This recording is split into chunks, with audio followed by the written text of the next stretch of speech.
So again, this is the GR86. You got a beautiful badge right here. And up front, most vehicles, they lie about this. This actually has venting right here that goes back to the brakes. And it also has another vent that comes out the rear to keep those brakes nice and cool.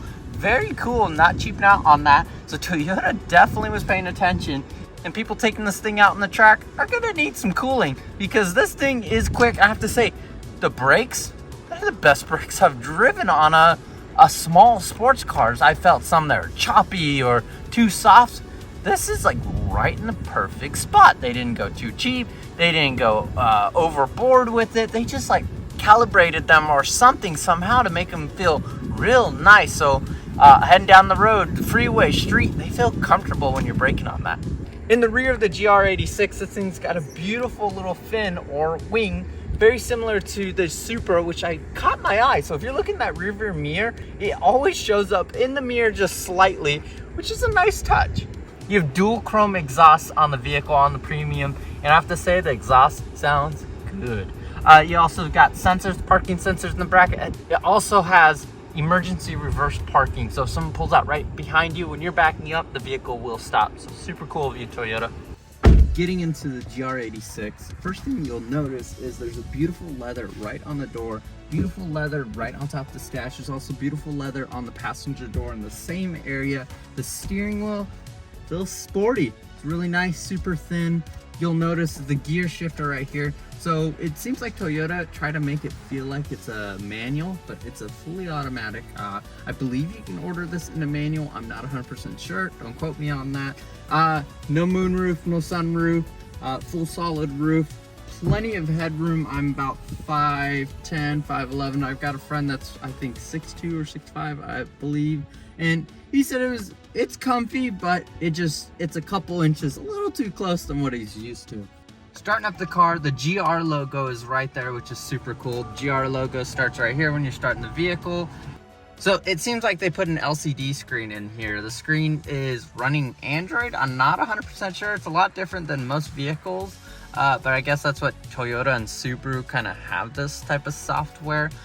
It's not that big of a deal. It just, there's no Apple Map. Well, there's no maps, let's just say. So you have to use your CarPlay or Android Auto, which isn't that bad. But again, for less than $33,000, it's not a big issue. I've seen cheaper vehicles with better screens. I've seen cheaper vehicles with the worst screen. So I have to say they're like in the intermediate. Again, the vehicle is not made for road trips or that.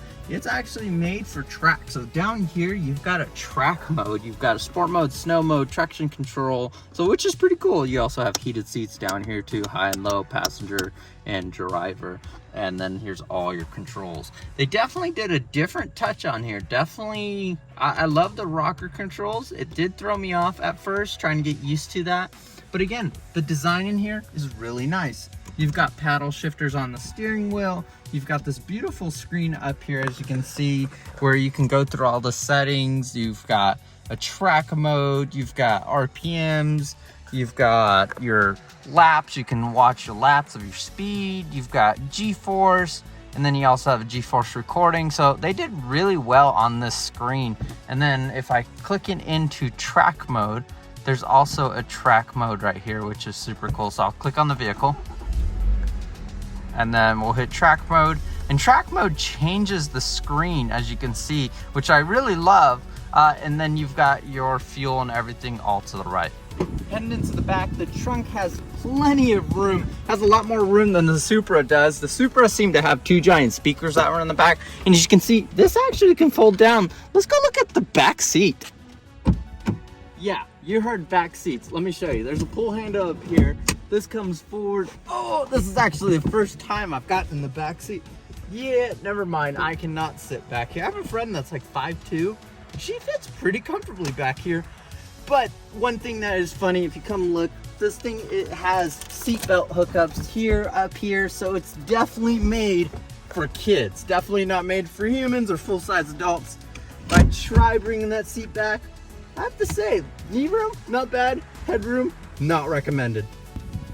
So the starting price for the GR86 is around $27,900. This one is priced at $33,000. Again, this is the Premium. This is their third trim. For some reason on my keychain it said GT. I don't think this is a GT. It might have been a typo. It's supposed to say GR. headlights on this. It does have daytime running lights on here. And I noticed something that was really cool was the headlights. When you're turning, the headlights turn with the vehicle, left or right.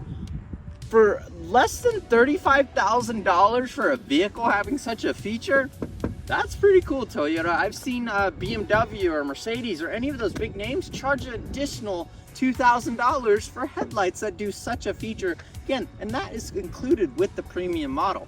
Showing the front, this thing has a huge grille. I love it. It's so cool. You've got the GR logo right here, and you can see the venting is an actual vent. It's not a fake vent. Only about 1/4 of it is, but it's a fun car. Some fun features in it. Well, not some fun features, some technical features in here. It does have emergency stopping. Someone pulls out in front of you, it will stop. It does have adaptive cruise control. It's a bit iffy. The adaptive cruise control, if I'm coming down the road, someone in front of me slows down, the vehicle slows down, as many vehicles do. But when that vehicle makes a complete stop under 2 miles an hour, the vehicle will beep me about 10 seconds or 5 seconds, don't recall, and then disengage the adaptive cruise control and the car starts rolling forward. Now that brings up the vehicle doesn't have auto hold. Many vehicles do have this at $20,000. I've seen $13,000 old cars have a feature where, if you don't know what auto hold is when you put down on the brake, the vehicle will hold the brake, you let go, the brake is being held, and then you tap the gas, it lets go of the brake, and then you go forward. Again, many vehicles I've seen have that. I'm a little surprised Toyota did not put that in this vehicle, but again, they were trying to keep this vehicle as light as possible. If you're gonna take this thing out in the track, I would say it's a pretty track ready vehicle. Just get the right tires, wear a helmet, sign some paperwork, and you can have fun in this thing. It's fun. That's all I'm gonna say. Would I buy one? This is a vehicle that caught my attention for a low price that isn't expensive.